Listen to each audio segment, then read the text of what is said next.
I see David. Hello, everyone. How is everyone? Sorry, I was cleaning my glasses and my eyeballs there for a minute.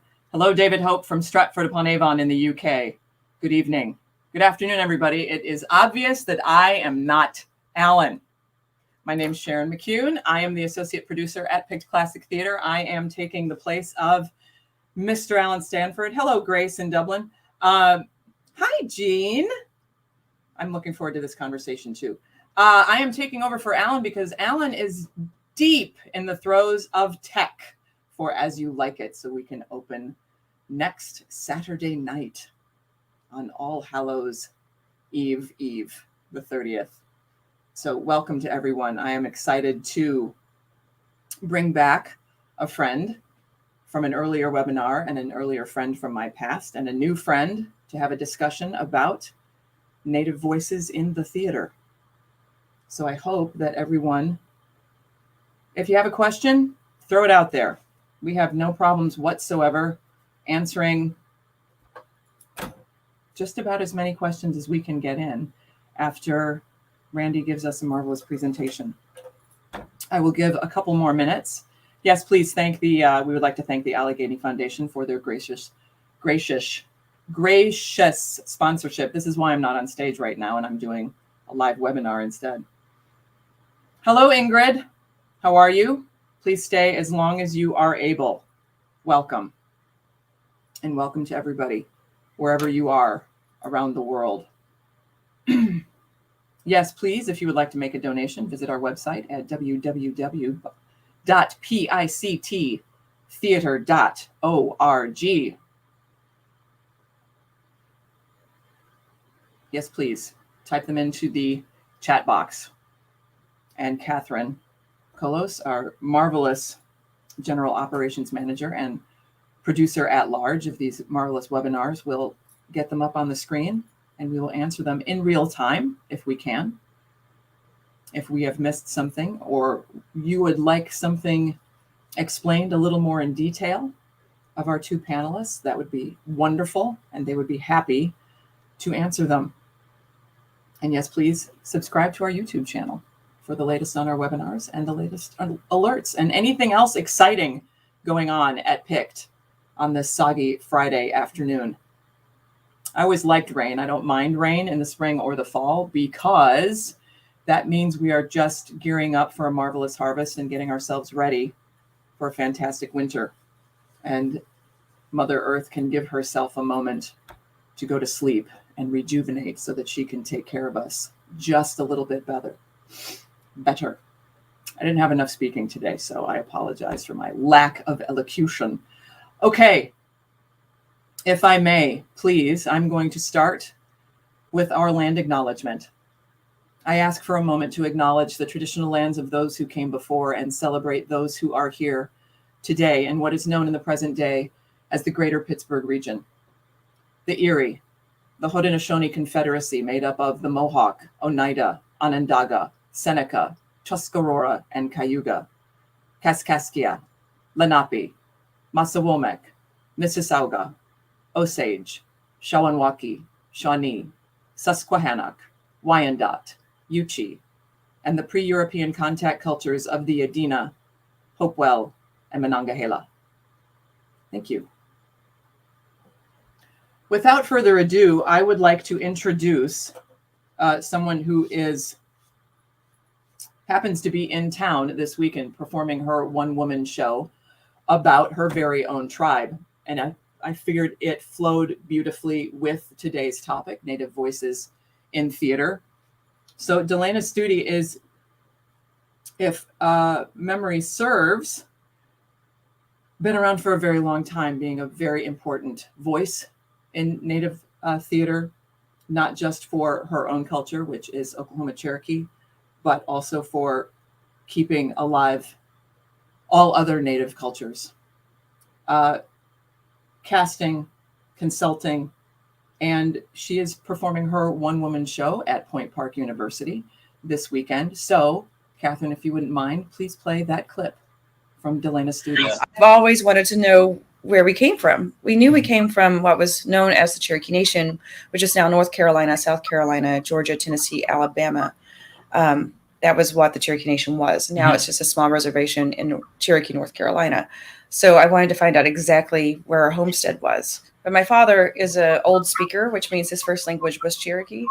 And he didn't learn English until he was forcibly removed to a boarding school where Cherokee was basically beaten out of him. And so the fact that he's retained so much of his language and culture is, a huge deal. And because he's an old speaker and that's his first language, I knew that he'd be able to speak to the elders in North Carolina. And it was very important to me that I have like an on-hand cultural consultant. I walked the Trail of Tears with my father, as much of it as we could, the northern route. It's 990 miles from Cherokee, North Carolina to Oklahoma. I honestly went kind of kicking and screaming into it. When I thought of the idea, I wanted it to be about the people I met along the way. I didn't want it to be a personal story. I certainly didn't want it to be a story about my father and myself. So I did this first draft and I read it for my director, Corey Madden. And Corey was like, it's great, but it's very impersonal. How do we make it personal? And I was like, oh, no, it's not about me. And she's like, make it about you. Next draft needs to be about you and your father. Go. And so I was sent back and I had to tell my personal story, which is very scary because the reason why I like being an actor is I get to hide behind someone else. Totally. And so I couldn't do that with this play. And each draft, she made me go deeper and deeper and deeper. And so it's now a play about historical trauma, intergenerational trauma, and of course, what it means to be a Cherokee woman today. But it's also, it's a vital part of our American history. And I feel we're at a turning point where, a lot of states are rewriting history or trying to. Yeah. And I feel we need to acknowledge what we've done because that's the only way we can start working to creating a better future. And it's universal. It's, in a weird coming of age story. It's also, it's funny. It has moments, it's, and sometimes it's not intentionally funny because I'm not intentionally funny. It's the awkwardness of having to navigate these two worlds. And I feel like there's so many, people in this day and age that are doing that, having to navigate two worlds. It may not be, two different ethnic/racial worlds, but you have to navigate something. Yeah. And how do we do it? And we don't always live up to be our best selves when we're trying it. And you have to embrace the failures as much as you have to embrace the victories. And honestly, if there's anything about this play, it's about me failing a lot. Yeah. I fail constantly throughout this play. And yet I still keep going. And, I discover some truths about myself that I wasn't really willing to deal with. And, my father and I, we're the same person, which means when you travel with someone that's just like you, you're going to butt heads often. And how do you, it's a father-daughter story. It's a coming of age story. It's, dealing with the hand that you're dealt and how do you get through that and how do you overcome trauma?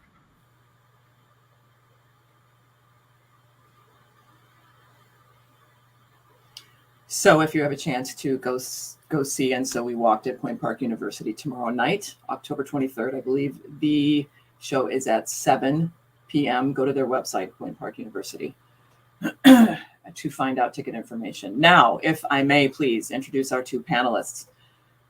Randy Reinholz is the founder and producing artistic director emeritus of Native Voices at the Autry and is an enrolled member of the Choctaw Nation of Oklahoma. A producer, director, actor, and playwright with over 100 productions in the United States, Australia, England, and Canada. ATHE's Ellen Stewart Career Achievement in Professional Theater Award recipient, also recognized by Playwrights Arena's Los Angeles Drama Critics MAP Grant the McKnight Fellowship and a multi-year support from the NEA, Ford Foundation, Schubert Foundation, City of LA Cultural Affairs, Disney, Sony, and LA County Arts Commission, He's also a professor at San Diego State University, where he served as the head of acting, director of the School of Theater, Television, and Film, and the director of Community Engagement and Innovation. I would also like to welcome Paula Marchelle. Paula has been with Seven Devils New Play Foundry since its first conference in 2001. She has over 20 years experience working as a professional theater manager. She was company manager for HBMG Foundation's National Winter Playwrights Retreat in 2018. She is a longtime company member of the Synesthetic Theater, where she produced The Empire's New Clothes on NYC's Theater Row and was company manager of The Trial of Kay at the Culture Project in New York City and the International Arts Festival in Salamanca, Spain. For 12 years, she worked at TheaterWorks USA as a marketing associate and technology officer. Other past work includes the National Playwrights Conference at the Eugene O'Neill Theater Center, New York University, Playwrights Horizons Theater School, the Really Useful Management Company, short films for the comedy troupe Booby Hatch, and stage management jobs too numerous to mention. And she is a graduate of the Tisch School of Arts at NYU. Please welcome Randy Reinholz and Paula Marchelle. Hi, you two. Hey. Would you like to do a land acknowledgement? Sure. I'm coming to you from the traditional lands of the Kumeyaay people here in Southern California on the border of the U.S. and Mexico. San Diego is the urban region as it's known today. That's it. Paula, would you like to do a land acknowledgement? I've not really done one from home before. I am aware that I am coming to you live from the lands of, correct me if my pronunciation is wrong, Randy, the Ute people. Yes. And in Southern Colorado. Excellent. Thank you very much, both of you, for joining us. So, who wants to start? Well, when you gave me this invitation to come back, Sharon, I thought it might be fun for us to think about what's going on in American theater right now. For a long time, there was a lot of hemming and hawing, and gee, those Indians are writing really neat plays. We should do one sometime. And with some of the social stresses that we've gone through during the pandemic, people are actually producing native theater. And a lot of people, particularly universities, are anxious to produce it in that they know they need to be in the conversation, and wildly insecure once they start producing. Like, there's a lot of things we haven't thought about. Everything from casting to iconic imagery on stage, and how those kinds of representations are handled. And so I thought what would be fun is for us to look at the Oregon Shakespeare Festival production of Off the Rails.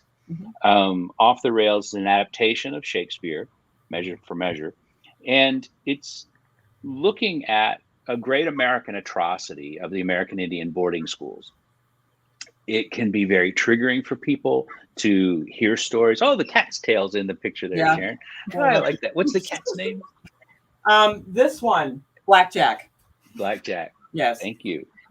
Welcome, Blackjack. So American Indian boarding schools is one of those things that maybe a decade ago, most people hadn't heard of. It's almost like the massacres in Tulsa or Juneteenth, where now it's coming into popular culture. And really, it's because of the atrocities that are being discovered. I think Canada's ahead of the United States. And I think the thing that's grabbed the public's attention are the large number of unmarked graves, which basically indicate that children died there and their remains were disposed of in pretty unceremonious ways. And it's not as though there are one or two children. I mean, they're finding hundreds of children at these boarding schools. And so it's starting to become evidence, I think, for people. And really, that's how we approached Off the Rails. And to some extent, Off the Rails is using a Shakespearean comedy structure. That's a signal to the audience that this story is going to end okay. Because I think Native people needed that assurance that we weren't going to, this particular project wasn't going to take them into these deep atrocities and send them home to deal with that pain. So anyway, we'll get more into that thinking. And then it's set in the 1880s, so it's a historic piece. It's got imagery. It's got 5 tribes. So we're going to just go through how to deal with those kinds of production challenges. So I have a question before you get going. And I know that you addressed this the first time we had you on, but if I could ask the same question. Please. Why Measure for Measure? As opposed to another comedy, right? We're doing As You Like It. That takes place in the middle of a forest. So Why, right? What about Measure for Measure fit better about putting the residential school story in it, and why? It's so hard for me to think of Measure for Measure as a comedy, but it is. But right, what about that particular framework worked with the story that you needed to tell? What you just said. Measure for Measure, it's not a comedy. Well, I guess it is a comedy. So the structure is telling you that we're going to end okay. Of course, as we know, Measure for Measure as written is not hardly tolerable for a contemporary audience because the women are so deeply objectified. Right. So the dark parts allow us to go deeper into the American Indian boarding school story without getting lost behind the walls of the school, as it were. I think the other thing is Measure for Measure, in some ways, is a brilliant play. And a lot of Shakespeare nerds like myself love Measure for Measure, but we realize it's so flawed. And what do we do with those flaws? And so there was a great tolerance for moving pieces around. And as I started to work on it, I really thought it was just going to be Measure for Measure reset in an imagined boarding school town. And I couldn't get Measure for Measure to behave right as a director, just with that script cutting it. Right. And, you know, my wonderful company at Native Voices at the Autry said, it's Shakespeare, you don't have to do whatever you want with it. And that was this wonderful permission when we read it the first time to really be robust with it. So the Duke storyline becomes Madame Oberdon's storyline, and we'll go through how those things work. But really, it gave the women a lot of agency that they don't have in Measure for Measure, and that came from the storytelling processes I've been involved with at Native Voices. Women are in control of so much of the story and the narrative, and that was important to me to. And I put two contrasting women as the two principal drivers of the action. We have one person who's really accepted the role of becoming a teacher and teaching the Western ways and making sure that survival could happen through that education. And Christianity was a big piece of that. But we have someone who's saying, it's America. It's about commerce. It's about money and power. It is not about education, elocution. It is about money and a very crass interpretation of the American dream. And those two, and they're traditionally warring tribes, the Pawnee and Lakota.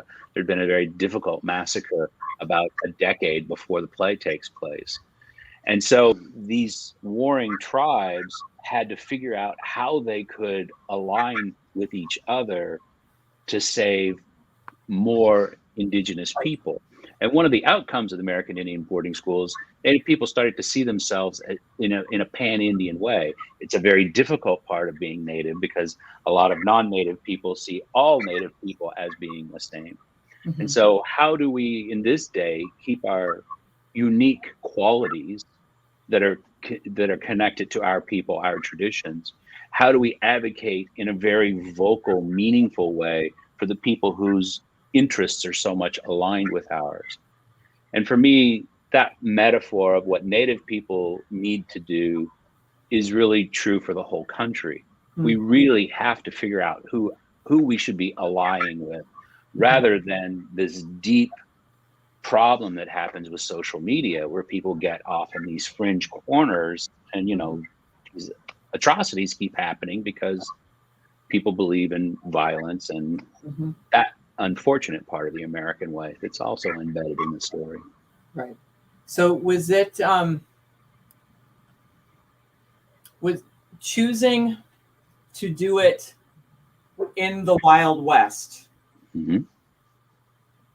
Was that so you could incorporate more tribes? Like was right smack in the middle of uncharted territory, Wild West, as opposed to Carlisle, Pennsylvania? I think I grew up at a time where Westerns were still something that were on television. You know, that was the thing you paid $0.25 to go to see a movie. And The Autry, where I've worked for the past 25 years, displays images of the West. And those stereotypical images from the 30s, 40s, 50s, 60s of the American West and what was actually there are so different. Mm-hmm. And that's why I want it to be in a frontier area, is this coming together of cultures. I also see it as a mirror for what's happening today with travel being so easy and affordable, and the horrible refugee situations we've created all over the world, where people are being forced to save their lives, to flee to unknown places. Mm-hmm.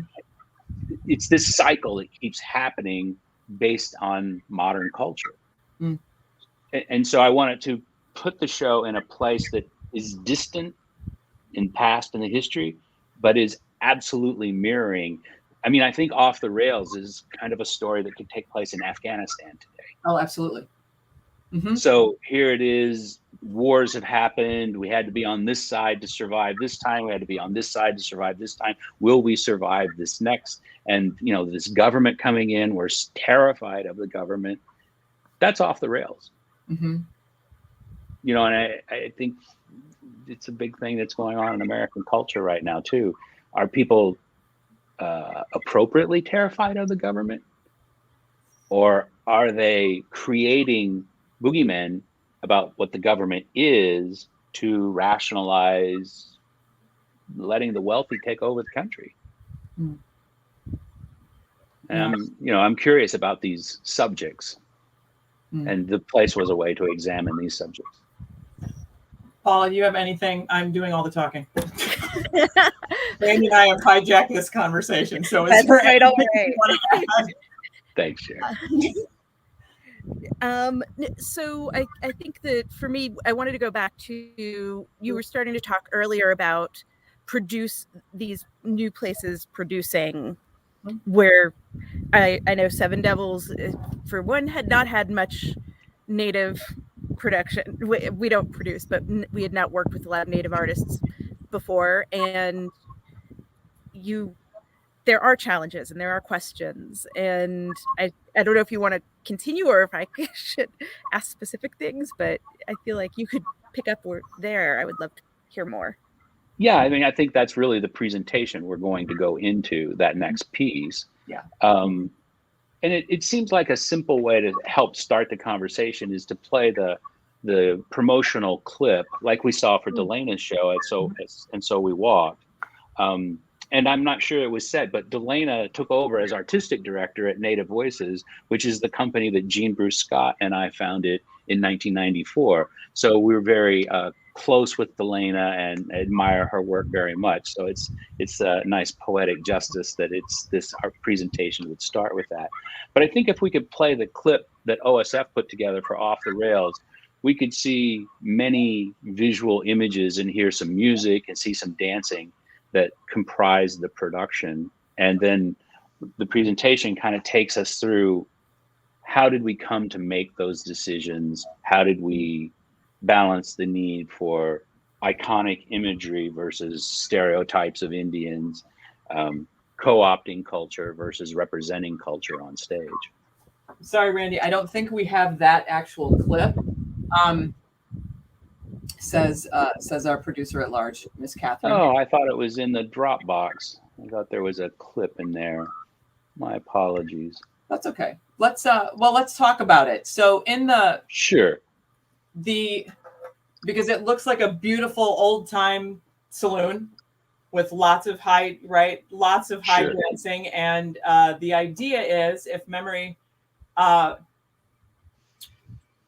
serves, the big deal, like the outside influence for everybody for Off the Rails, is they're all preparing an audition for Buffalo Bill. That's the framing device. And another thing is, like, right behind me is the image, the marketing image for the show from OSF. Mm-hmm. So that's actually in the Dropbox too somewhere. But this idea of being in two worlds at once. We're in a small town, Genoa, Nebraska. As you said, it was once the frontier. Genoa has an interesting history in that it was a stop on the trail for Mormon people to walk from Omaha, Nebraska to Salt Lake City. And most of them were pulling their own carts. They couldn't afford carts that had horses. And so you could basically pull a cart 50 miles, and then you had to stop and get more provisions. So that's the origin of the town Genoa. Then it kind of fell into disrepair. It was almost gone. Pawnee people they didn't care about the town at all. And then the Plains Indian Wars began. And all of a sudden the town was important. The railroad was needing to come through, and that we're off and running. So basically, let's see, what do I want to do? Oh, I know what I was going to say is if folks want to go to my website, randyreinholz.com, there are lots of production photos from the show. And I often, in a process like this, I keep a couple tabs open. It might be fun for people to look at those while we're talking. So basically, the show began with what's it called? The kabuki drop. So there was a big silk across the front of the stage, and we were projecting images of ledger art on that as the audience was walking in, and there was music playing. And we were trying to get them ready to enter a world that that probably they don't know anything about. The nice thing about OSF is they announce their season about 18 months before it goes into production. And my show was the last show. So people actually knew about the American Indian boarding school system. But we could show some images, I think, of the ledger art that we used. And then we could talk about how ledger art is used in entertainment, how it's often represented, and then sometimes how it's misused. Okay. You would? Some ledger art? So Catherine, I think it's labeled, that's it. So this is from the era by folks that would have been in attendance at the school. These schools were populated with tribal people that were about 200 miles away, because when they first started building these schools that were close to the tribes, the families would just camp next to the school. They would just put their summer camp up and camp there while the kids were there, and the kids would go back and forth. And they really couldn't drive the culture out of the children. So they'd put them on these long trips. And so these artists are from that region. Yeah, thank you. And a lot of times when we have images of ledger art, they're war images. And we wanted to help people start to think about Native people not in conflict, but in life. So we chose these images, and of course, this is in love, which is the subject matter of our play. And again, so often the way popular culture portrays Native people, they're always in war. Right. So we started with those kinds of images, and then the kabuki drop we would go black, lights up, drop, and this huge song and dance number came up. The whole cast is involved. And as you said, Sharon, we're in a saloon. They're having a great time. It's the best night of the week. Saturday night, everybody's got paid, and there's money in town because gold's been discovered on up the line, and folks are excited and happy. My experience of being with Native people is laughter, song, and dance. And so often Native people start off with the Trail of Tears and, that beaten down look. And I just push back against that as often as I can. So this starts to inform aesthetic choices. We're celebrating Native people, we're celebrating love, we're in a historical period, there's laughter, there's dancing. There are a couple problems in town. And then the next scene is as Shakespeare starts to play, where the Duke in Shakespeare's play is going away. In our play, the mayor of the town is going away. Mm-hmm. And a law and order disciplinarian is put in charge of the town. And it's a problem in both Shakespeare and Off the Rails. And there are lots of anomalies about how an American Indian boarding school works. For instance, the heads of the schools, who would they normally report to, right? Some sort of either Indian Commission chair or perhaps education. They report it directly to the President of the United States. That was the level of scrutiny that these schools were under. And when they first opened, they were designed by General Pratt, Richard Pratt. He had a prisoner of war camp in St. Augustine, Florida, right toward the end of Civil War, right after the Civil War, when the Plains Indian Wars began. And they got a group of tribal leaders in Oklahoma who normally would have been hung as traitors to the country after the war. And they were starting to have misgivings about constantly murdering all the Indians in these war situations. So they sent them to a prisoner of war camp. And Pratt had developed a system where they had to wear military uniforms, their hair was cut, they had to only speak English, and the leaders were from several different tribes, so they didn't actually speak each other's language very well either. So English became a simpler language to mediate. They adapted quickly. They started working on, some sort of American culture with Indian culture, and it started to gel pretty quickly. They were rehabilitated quite quickly, I think 2 or 3 years. They were put back into society in Oklahoma, and they never were brought up on any charges of warring or anything else again. So it was a huge success from the government point of view. And one of the things that came out of that system were these, let's see, do we have, oh, shoot. I want to jump around a little bit.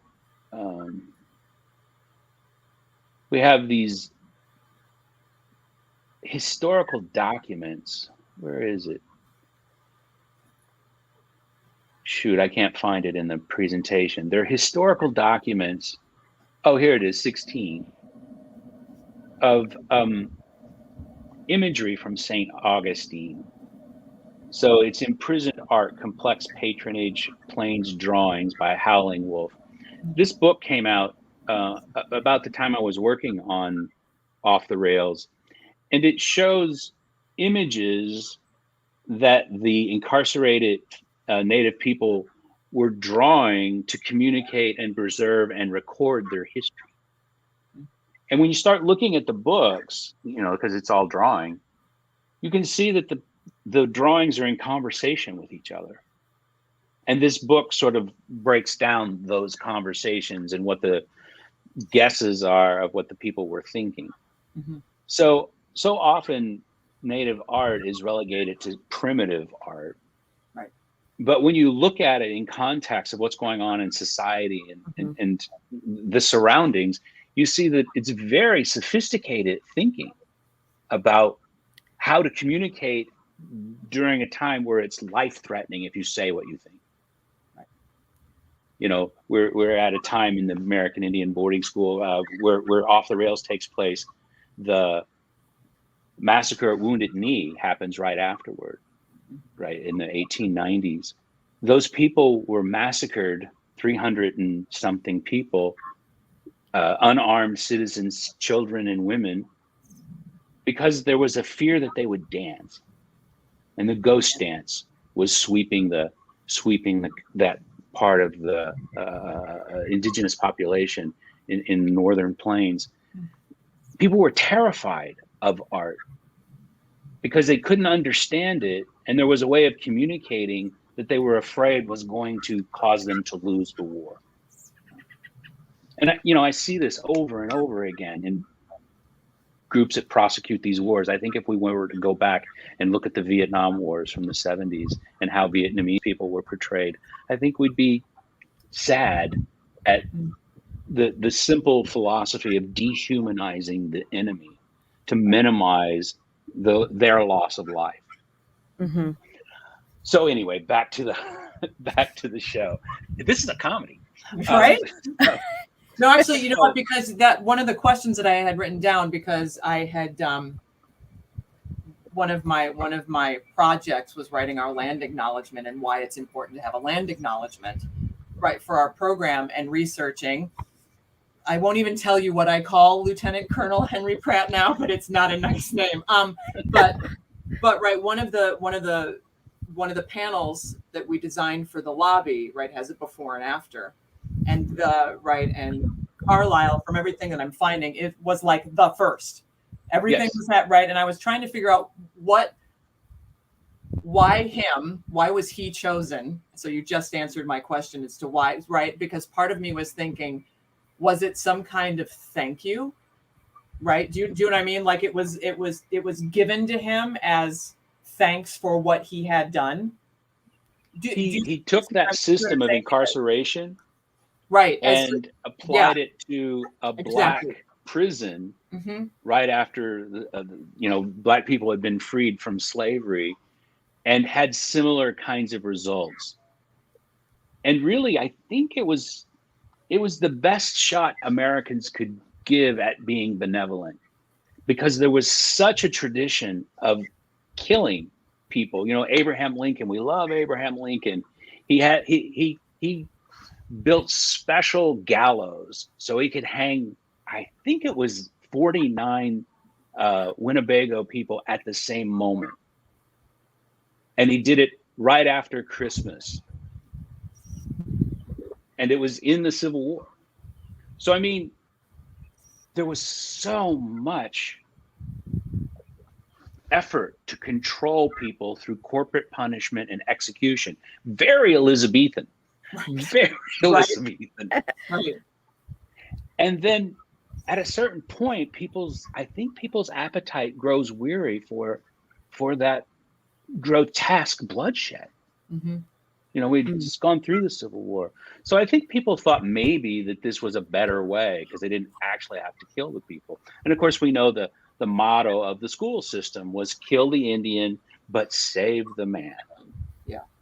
So that was the effort of benevolence. And we know at the same time that L. Frank Baum, who wrote America's beloved Wizard of Oz, owned a series of newspapers through the Plains Indian War areas, and was arguing vigorously for the extermination of the remaining 220,000 Native people. There were a lot of important leaders arguing for extermination. Right. So, you know, it's a very difficult piece of American history. We're on the other side of it in some ways, but we're suffering from the denial of this and many other American atrocities. And we have to figure out, you know, I don't know that we atone for those atrocities. That's a belief system I don't know much about. I think what we have to do is recognize they happened, and the intergenerational trauma and poverty that they've caused. And how do we create a society where we can use the best of all the members of society, rather than relegating lots and lots of people to just awful living conditions? Right. You know, we have a terrible homeless problem here in California. You know, so the most affluent state and the most grotesque at dealing with homelessness. You know, so how do we start to reconcile those things? And that's not what this play is about. This play is about this little moment in American history of the American Indian boarding school. But it's a start. Did you have a follow-up, or did you have anything to follow up? I think this is leading into maybe, I don't want to speak for you purely, Paula, because I know that we're having the same problem simply in the size of our city, right? So even if as one of my jobs as an associate producer at PICT is to curate a new program that we have, which is staged readings. So I have been collecting plays from all over the planet. Now, I can't tell them if I can't cast them consciously. I cannot interchange one culture for another. So you saying that you had 5 different tribes, right? and you and I have talked outside of the webinar platform about Off the Rails, about, well, this character could be this character could be this. So how was that approached with working with OSF? So how did you decide, well, if we can't, or at what point did, this is a multi-layered question, sorry, or at what point did you draw a line and say, okay, I can't find what I wanted? So now we move on to part B. I'm going to guess, again, correct me if I'm wrong, Paula, because this is in my mind, because of the casting pool that I have, and because of the proximity to other larger cities, and money, I can't job in everybody from LA or New York. I want to do more native plays. I want to do stories from China. And then I find out that I can't because I don't have the people to do it. Yeah. So what do we do to help start having the conversation? Let's start with native, because that's what we're talking about here today. So what kind of conversations did you have about casting Off the Rails? I feel like Paula was trying to say something, Yes, and then please. I'll go I very much, that is something that I had was wondering about, because due to COVID being virtual and online, we actually weirdly were able to do some casting that would be very difficult if we were in person. That you specifically, you mentioned Chinese. We were able to, like, shockingly, the middle of McCall, Idaho, not a large Chinese population.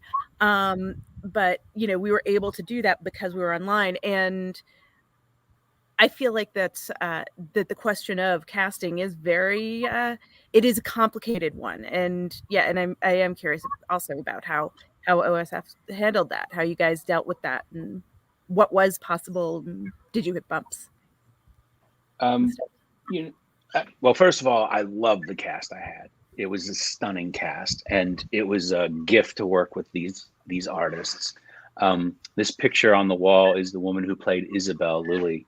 Here she is dancing. Oh, this is actually a lot of the native characters in one shot.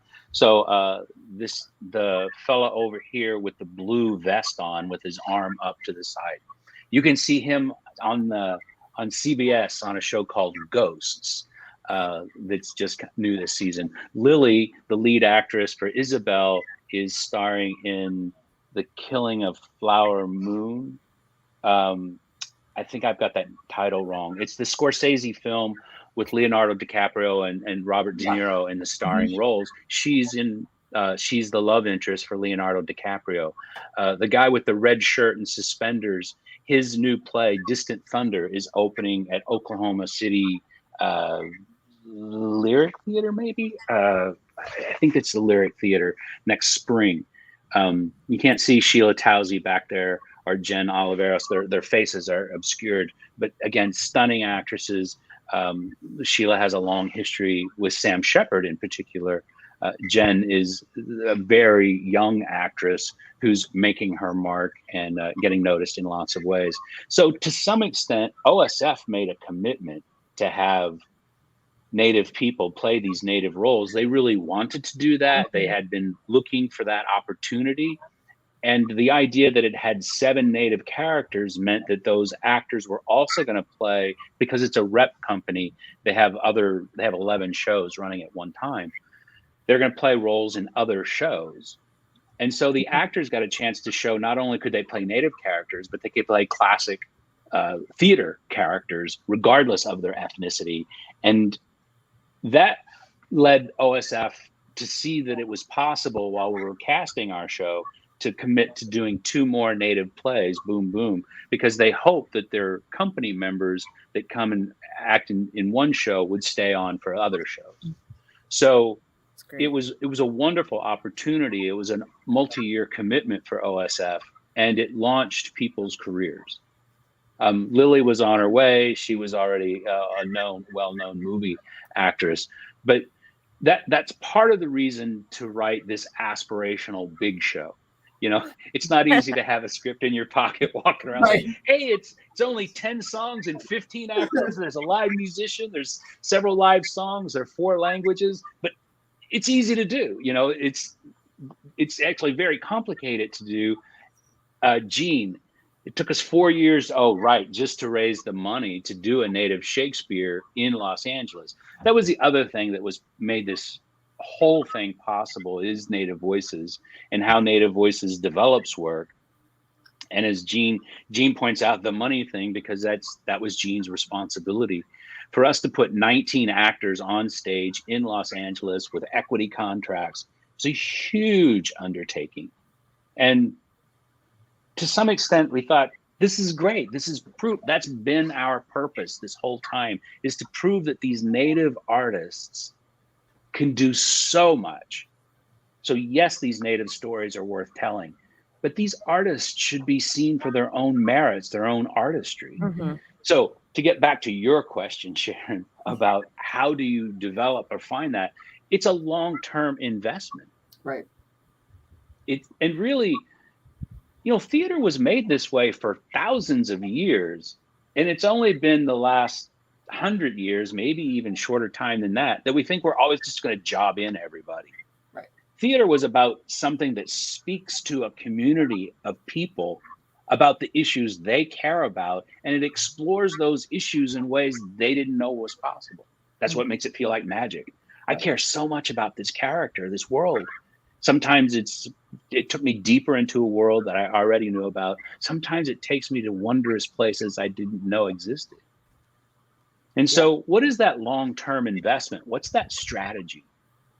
And so OSF had been building up to it, but I think Off the Rails, my memory is, while it was the first play by a Native playwright there, the 7 characters in the show, the 7 Native actors brought in, doubled the amount of Native theater artists OSF had employed in its 82-year history. So there was this enormous barrier. And at the same time, the Wooster Group had a show. I won't tell you what the name of the show is, but it was so derogatory. No Native people were involved, and all these grotesque images of Native people in all these, particularly sexualizing Native women and the violence that Native women experience, and they were staging it for laughs. And the director of the show and a leader of the Wooster Group said, there are no Native people in theater. I tried. I looked. There aren't any. Okay. I mean, and these are quotes out of the New York Times. Right. So part of our job as Native theater artists is to put work up that people go, wow. And that was the aspiration for Off the Rails. Gene, I see you typing like crazy. Yeah. So should plays, and we'll start with Native plays, but let's pick a Palestinian play. Let's pick an Iraqi play. Let's pick a play out of Zimbabwe. If they cannot be properly cast, where do you draw the line? Or is this, or if the playwright is still alive, is it a respectful conversation to have? Or is it absolutely? You know, the dramatists actually, they just dropped 2 seconds. This just came out from the Dramatist Guild. Oh yes, and it's an inclusion writer, and it's about how BIPOC artists started to advise the Dramatist Guild to send out to producers. I have a very different standard for higher education than I do for professional theater, and I think to some extent professional theater is about, well, what are your resources? What can you effectively cast and work on? Right. And for a play like Off the Rails, first of all, there's one character in it that doesn't have to be Native. We made her Native for the production at OSF because we wanted to have someone in the company who was an understudy for the 2 lead female roles. We felt like a Native person should be able to go on. So we tweaked that role so it was a Native role once the actress was there playing it. So, you know, there's a role that we can definitely fudge. We also have lots of intermarrying going on. So like one of the big plot points is the Native guy gets his white girlfriend pregnant, which at that time could easily be considered rape, and therefore he's sentenced to death. Because the theory was no white woman would want to have a relationship with someone who was less than human. So with that grotesque premise, and he's sentenced to death for it, we have to move forward.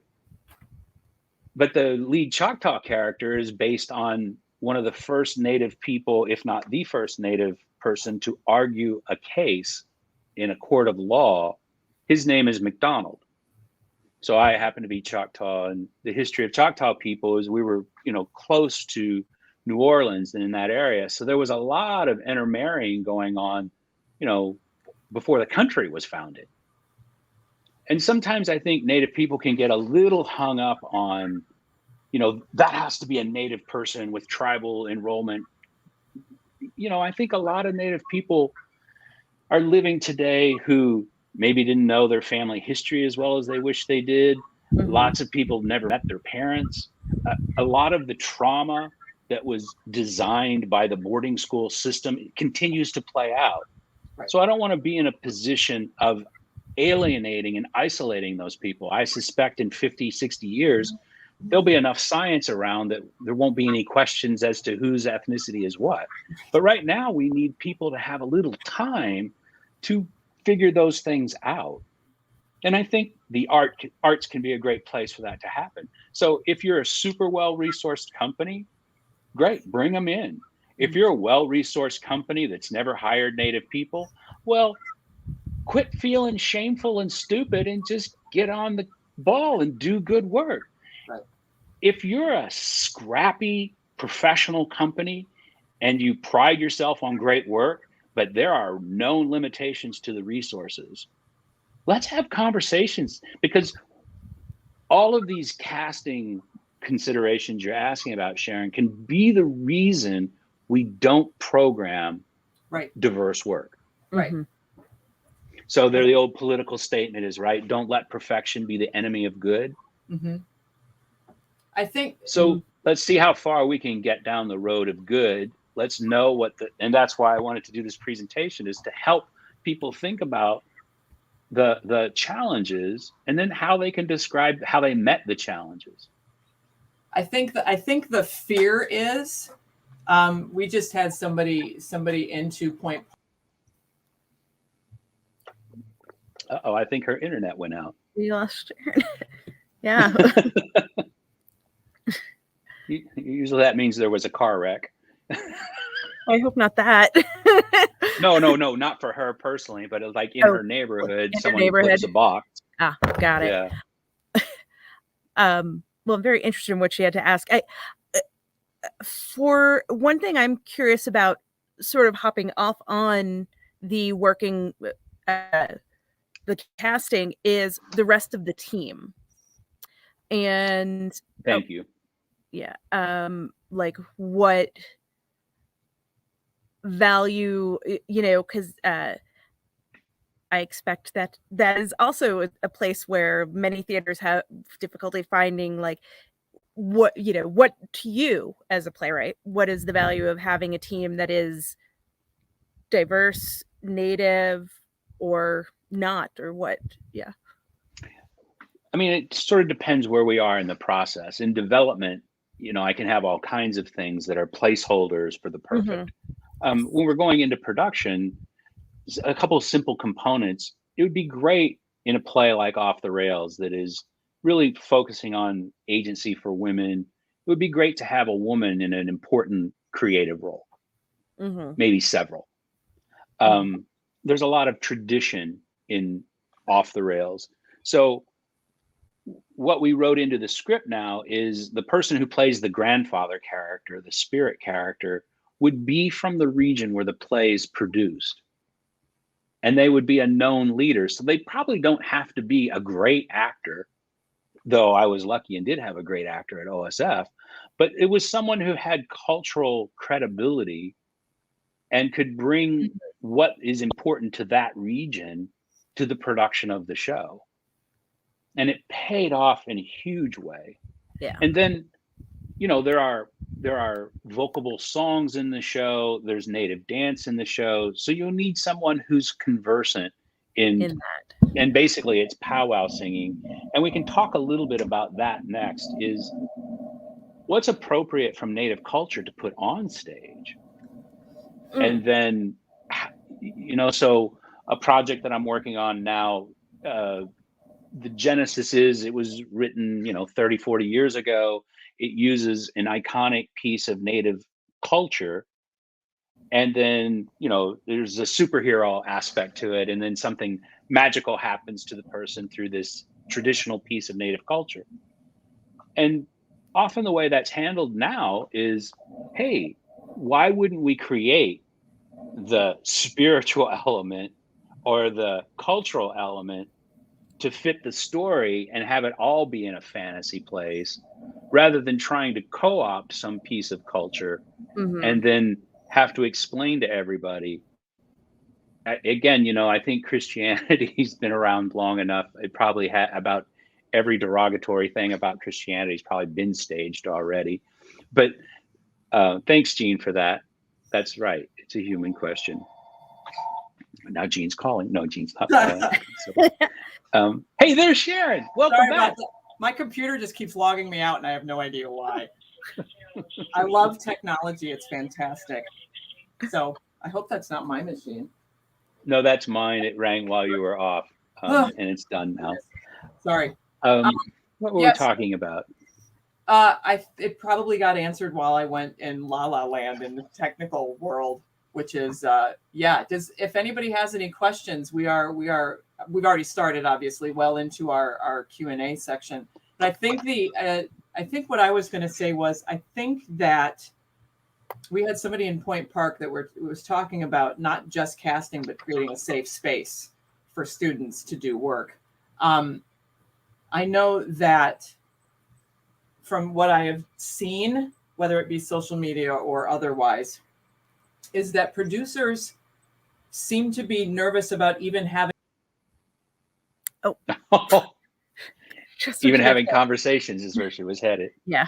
Well, I think Gene's point, though, in the chat about no matter what so maybe Off the Rails is like a really big project and not perfect for every medium resourced or low resource professional theater company to take on. So there are tons of scripts that have a lower threshold or a smaller number of native people to cast. And we really want to stay away from things like red face, yellow face, black face. We don't want people painting up to look like they belong in what the stereotypical imagery of the race is that probably was designed by white people. Catherine, you were on screen and then left. I am. I'm here. I'm gonna take over for Sharon just in case we can't get her back. I apologize. Well, we're coming up on time too, and I wanted to maybe share the display 6, the ledger brochure for Off the Rails, and talk a little bit about Frank Ross. For instance, we talked early in the conversation about how ledger art, you can bring it up whenever you have it. We talked about how ledger art works and why we were using it and what those thoughts were. It's also important to realize that ledger art is like any other piece of art. It is a creation.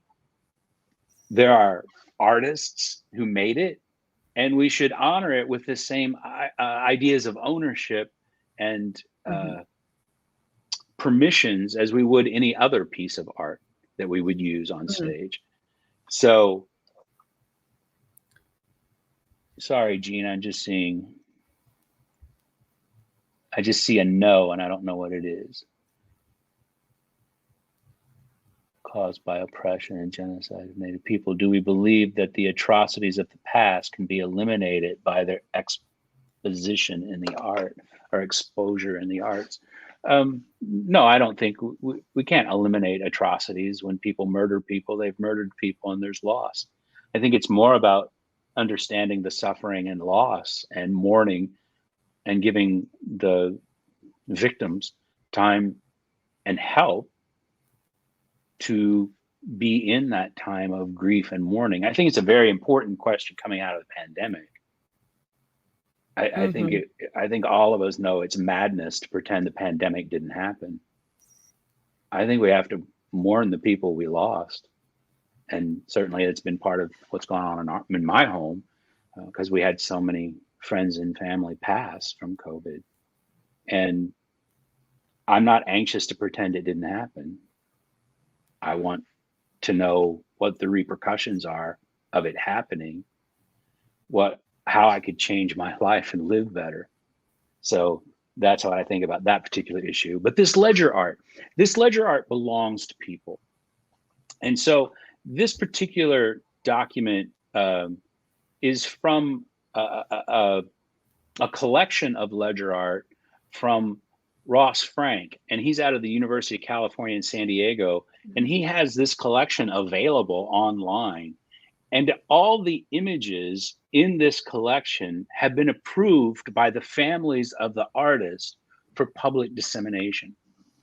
And they want this information and these images to be more broadly known, and the stories that inform how this art was created, when it was created, why it was created, and then the information that it carries. They want that to be widely known. That's really important as producers go into this work, so that they don't just grab images off the internet and throw it up there and find out that, oh, that had spiritual meaning that is actually contradictory to the moment in the play that we're producing, or that was private, that was never intended to be public, and that was stolen from graves and, should have been returned to the rightful owners through the NAGPRA Act. And I think that's a big part of how we move forward, is to understand these atrocities, who was harmed, and how we can behave better to both diminish the harm that people are continuing to suffer and not repeat it. Because we're going to repeat these atrocities in other lands and other places. Mm-hmm. Certainly in our own land, we still can't deal with slavery or native lands. We still are confused about how to deal with those repercussions. But we are at time, and I don't want to just yammer on. I want to respect people's time. No, it's okay. Paula, do you have any final questions for Randy? I know I have one, but why don't you go first? No, I don't think. I think my questions are a little too long. I think they would go on too long to ask them now. So I'm going to ask Randy later. My own and stuff, because the things that I think I'm interested in following up conversations on is theater's relationships with tribes in their locations, because I feel like that's something that I know I've been just thinking about a lot recently, is where our theater takes place and the tribes that are there, and wanting to make sure and being sensitive to approaching those things. So yeah. And since I was last with you at Seven Devils, I have two playwrights of Nez Perce background. One's at the University of Idaho in the MFA program, and the other is Beth, I can't remember how to say her last name, Pialato, from UC Berkeley, who is a well-known author, and she's got a beautiful adaptation of Antigone. And my sense is she's kind of been bitten by the old playwriting bug. She kind of liked it, but she's a well-known author. And, I think, well, here we go. Now we've got local people, or people with roots in the region. Who can help you think about this work, whether you work on their plays or they come in as dramaturgs on other people's plays, or just cultural consultants about how to involve the community. Yeah, starting to build those. I think building those relationships and trying to make sure we're doing it from a place of respect and respect for the region and stuff is I think it's important and stuff. So and finally, Jeannie put something in the chat that's useful. I think, go to my website. It's got easy ways to ask me questions, or my last name. I teach at San Diego State University, so it's Reinholz at sdsu.edu. So email me with your questions, and let's see if we can help you get to the point you can produce Native theater. And you can produce it at the capacity you can. We don't need to feel guilty. I think we would be remiss if we're having this conversation about how to start in a decade from now. Right. It should be in motion. So where does Exactly. that journey begin for you? What are your capacities? What are your abilities? And how do you get in? And, to Sharon's point, maybe you don't try to produce everything in the first year. You don't try to answer all the vacuum right away. What does your audience have an appetite for? What cultural story would expand what's necessary in your region? It's building a long-term relationship with the work rather than trying to just fit it all in at once and make up for lost time. Right. We can't make up for what's happened. I think Exactly. the atrocities are too large to erase with, a couple good gestures. Maybe we could pay everybody and it would be over. It's like, no, this is going to take time. Yeah. And we really have to know what that is. Payment could be part of it.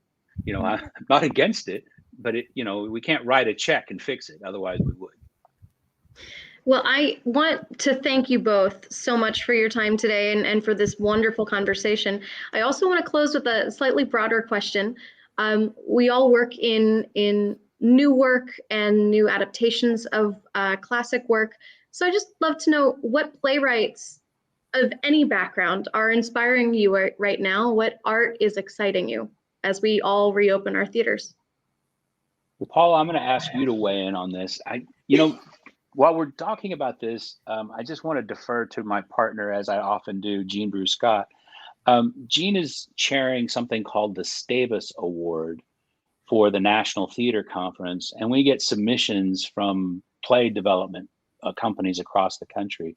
And so she's been reading sort of the big new plays from the top companies. And Sanaz Tuzi is the play we're looking at as the Stavis winner this year. And it's a play, I'm not great. Do you want to try to describe it, or should I, Paula? I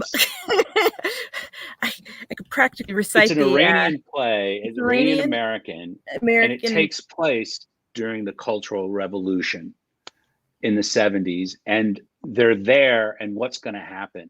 And of course, we chose this a long time ago. It was before Afghanistan fell apart so quickly. So it's incredibly relevant in that it's in an Islamic country that's going through great upheaval and a huge governmental shift. It's by one of the really hot coming playwrights. Wow. Yeah, and it's about women and how these and it's women, it's 5 women. These women are dealing, how they deal with the revolution, and who's choosing to stay, choosing to leave, and such. That really is quite, Wish You Were Here is the play title, as Jean just popped into the chat to remind us. There's beautiful. A new play that has Broadway aspirations called Missing Piece by Kyle Puccia and Kalani Kwepo. It's being featured, it's actually being featured this week as in a showcase that tends to have a good track record for getting shows from the showcase level to major productions. It's a young man, wakes up from a coma and has all this gift and talent and charm, and then we find out through the course of the play he didn't always have all these gifts and talent and charm, and indeed he had tried to take his own life, and he starts to understand all the harm that's done by that, and is so grateful for the opportunity to live better. And it's a not an uncommon story, I think, particularly for this time, because the suicides become so rampant. Again, I talked about Beth's piece, the Antigone. Lee Cataluna is one of my favorite native playwrights. She's Hawaiian and writes these wonderful stories. They're crazy and funny. Women are always in charge.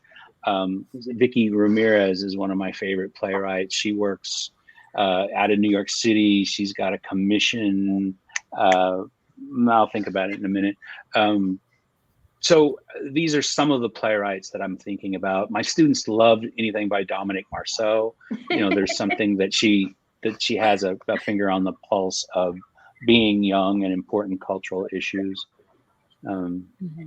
It's fun to teach Raisin in the Sun, though, I have to say. Yeah. It's something that, to put August Wilson and these iconic American playwrights in the canon on purpose, and we can replace other titles. So, I think that's probably what we need to do, is start thinking about some of the great work that is gone less noticed. Wonderful. Well, thank you again, everyone. And Sharon, would you like to take us out? I restarted my computer. Hey. So sorry. Be like in the middle of a question. I'm like, and there it went. Okay, well, whatever. Yes, thank you very much to Paula and Randy. I'm sure this is a conversation that we can revisit again and again and again. And we probably will do so. And that was one of the, as Randy just said, we should start replacing some of the plays that we consider classics with other plays that have not been as noticed. And that is the idea behind our Expand the Canon series. So thank you very much to everybody who joined us near and far. Please have a very safe weekend. Please come see As You Like It. We preview next Thursday, October 28th, and open October 30th and run through November 20th. And on the Sunday, November 21st, we will have our 2 readings of our first piece in the Expand the Canon series called An Improbable Fiction by Mr. James DeVita. In the meantime, please, everybody, stay safe. Take care of yourselves. I wish you peace. See you next time.